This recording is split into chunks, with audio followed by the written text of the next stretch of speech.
अस्सलाम वालेकुम दोस्तों, उम्मीद है आप सब लोग खैर से। बात करेंगे यमन की।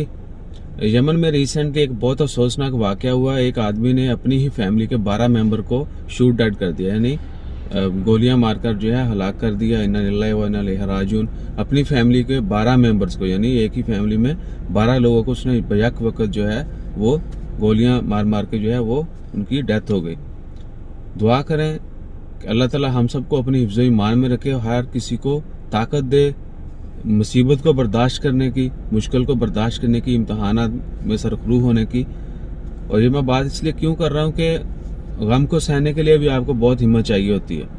बहुत सारे लोग जो हैं वो डिप्रेशन का शिकार हो जाते हैं और बहुत उल्टी सीधी हरकतें करते हैं। और यमन के हवाले से अगर हम बात करें तो आपको पता है कि यमन में पिछले कई सालों से एक तो खाना जंगी, ऊपर से दूसरी जो कुव्वतें हैं उन्होंने उनका वो क्या कहते हैं कि मुहासरा किया हुआ है और पे दर पे वार किए जा रहे हैं, उनको मारे जा रहे हैं। और बच्चों की अगर हालत देखें तो अल्लाह माफ़ करे, इतनी भूख अफलास, अस्तगफिरुल्लाह, कांट से दैट।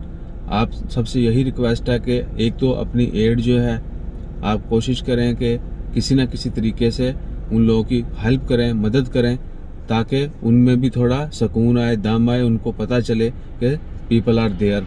यानी हमें हर किसी की बैक पे होना चाहिए और हमेशा जो है मुसीबत में गिरे लोगों की मदद करनी चाहिए। खुशी में तो हम बड़ा खुद भी काटन छंड के जड़ाना वो चले जाने नाल, लेकिन गम के वक्त हम दुनिया को भूल जाते हैं। ऐसा नहीं है कि आपका हमसाया जो है वो भूखा सोए। आपने अगर आपके इर्द गिर्द लोग आपसे खुश हैं तो आप उससे बाहर निकलें। जिस भी कम्युनिटी में रहते हैं कोशिश करें कि वहाँ पर जो लोग हैं आपके इर्द गिर्द उनको खुश रखें, उनका ख्याल करें एक दूसरे का। इसके अलावा फिर आप बाहर देखें, पहले अपनी फैमिली में, घर में, इधर उधर हमसायों को, बाद में बाहर। ये मैं क्यों कह रहा हूँ कि अपनी क्या कहते हैं कि रिस्क का जो है थोड़ा सा हिस्सा अगर आप बांटेंगे तो अल्लाह ताला उसमें बेतहाशा इजाफा करेगा। और अल्लाह ताला की ज़ात हर काम करने वाली है, हर चीज़ पे कुदरत रखती है और इस चीज़ पे यकीन रखें। वो एक सूरत यूसुफ की आयत है, वल्लाहु गालिबुन अला अम्रिही वलाकिन्न अक्सरन नासी ला यअलमून।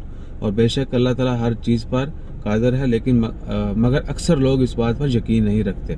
तो हमारा यकीन जो है इस बात पे कामल यकीन होना चाहिए कि अल्लाह ताला ही हर चीज़ पर कुदरत रखने वाला है। तो जो अल्लाह ताला ने हमें अता किया उसमें से कहा गया कि तुम बांटो, तुम दूसरों का ख्याल करो, फिर हम आपका ख्याल करते हैं। जिस तरह अल्लाह ताला ने बेटी को रहमत बना के भेजा है कि जाओ तुम अपने बाप के घर और देखो फिर मैं उसकी कैसे मदद करता हूँ। तो हमेशा जो है अपने इर्द गिर्द लोगों का ख्याल रखें, फिर उसके बाद दूसरे लोग जहाँ पर खाना जंगी, मुसीबत, जंग हो, उनका ख्याल ज़रूर रखें। स्पेशली यमन, सीरिया, पैलेस्टीन और बहुत सारे इलाके ऐसे हैं, कश्मीर, इसके अलावा और बहुत सारी स्टेट ऐसी हैं जहाँ पर लोगों को हमारी तवज्जो की ज़रूरत है। हर जगह पे, हर प्लेटफॉर्म पे आवाज़ उठाएं, दुआ करें सबकी बेहतरी के लिए। जज़ाकल्लाह, अल्लाह हाफिज़।